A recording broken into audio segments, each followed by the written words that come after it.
তালিকায় নির্বাচিত হয়েছেন, প্রাথমিক তালিকায় যার নাম এসেছেন, ফুলের মালা দিয়ে উনি একটা সংবর্ধনা অনুষ্ঠান নিলেন। কে এই বুদ্ধি উনাকে দিলেন, আর উনি কিভাবে সংবর্ধনা নিলেন? উনি কি কোনো বিশ্ব জয় করে আসছেন যে ওনাকে সংবর্ধনা দিতে হবে?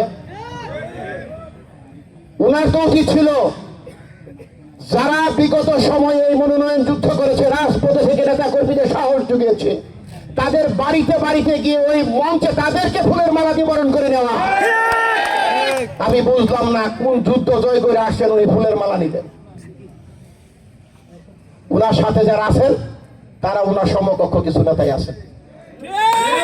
এই কারণে উনিও জানেন না এই 17 বছর, বিশেষ করে 18 সালের পরে রাজপথে যারা যুদ্ধ করেছে, উনি যেরকম জানেন না, ওনারও 2-1 উপদেষ্টা এরকম আছেন যারা 5 তারিখের পরে দলে আসছেন, ওনারা 5 তারিখের আগের খবর জানেন না। তাই মাননীয় আগামী দিনের রাষ্ট্রনায়ক, বাংলাদেশের আগামী দিনের প্রধানমন্ত্রী, আপনার কাছে উদাত্ত আহ্বান রাখতে চাই। আপনার কথা শুনে আমরা রাজপথে ছিলাম। আপনি বলেছিলেন এই দুঃসময়ে যারা রাজপথে আছে শেষ কর্মীটিকে মূল্যায়ন করা হবে। আপনার সেই আশায়, আপনার সেই কথায় কিন্তু আমরা আশাহত হয়েছি। মাননীয় আগামী দিনের রাষ্ট্রনায়ক জনাব তারেক রহমান, আমাদের বিশ্বাস আপনাকে হয়তো ভুল বোঝানো হয়েছে। আজকের এই অনুষ্ঠান থেকে আপনাকে সবান্ধব অনুরোধ রাখতে চাই, একজন নগণ্য দানের শীষের কর্মী হিসাবে যে লোকগুলো রাজপথের সামনের সারিতে থেকে ফ্যাসিস্ট হাসিনা সরকারের বিরুদ্ধে লড়াই সংগ্রাম করেছেন, দয়া করে তাদের বিষয়টা একটু বিবেচনা করে নকলা নালিতাবাড়িতে। এটাই নকলা নালিতাবাড়ির গণমানুষের দাবি। আপনার কাছে আজকের এই অনুষ্ঠান থেকে আপনাকে এই অনুরোধটুকু করতে চাই। সংগ্রামী সাথী বন্ধুগণ, যে প্রার্থীকে সাথে নিয়ে দাঁড়িয়েছি সেই প্রার্থী কোন কি বলে, যেটাকে বলে এসি রুম থেকে আসা কোনো প্রার্থী না। এই প্রার্থীটা তিল তিল করে রাজপথে থেকে আজকে এই ফজলুর রহমান তারা হয়েছেন। আপনার আমার কষ্ট বুঝেন, রাজপথে থেকে কিভাবে একটা নেতা তৈরি হয় উনি জানেন। পুলিশের দৌড়ানিতে মানুষ, নেতা কর্মীরা কতটা কষ্ট পায়। এই শীতের রাতে নিজের বাড়িতে ঘুমাতে না পেরে অন্যের বাড়িতে ঘুমাতে গিয়ে মানুষকে কষ্ট দেওয়া।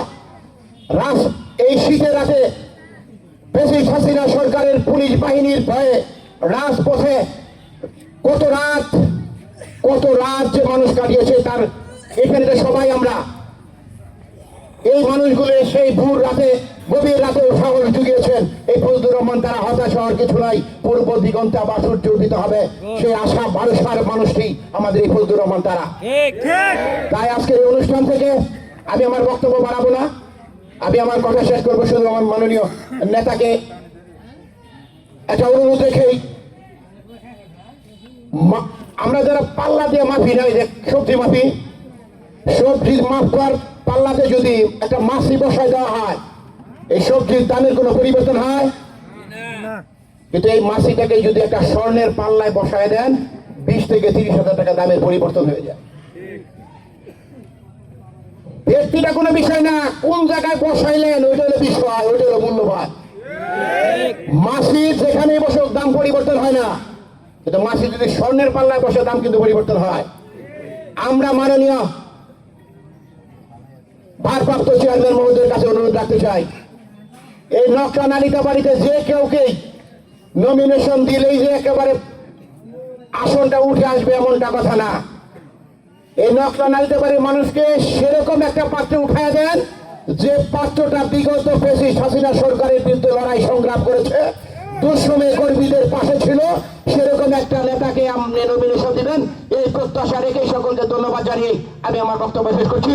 বাংলাদেশ জিন্দাবাদ, শহীদ অমর হোক, খালেদা জিয়া জিন্দাবাদ। সকলকে ধন্যবাদ।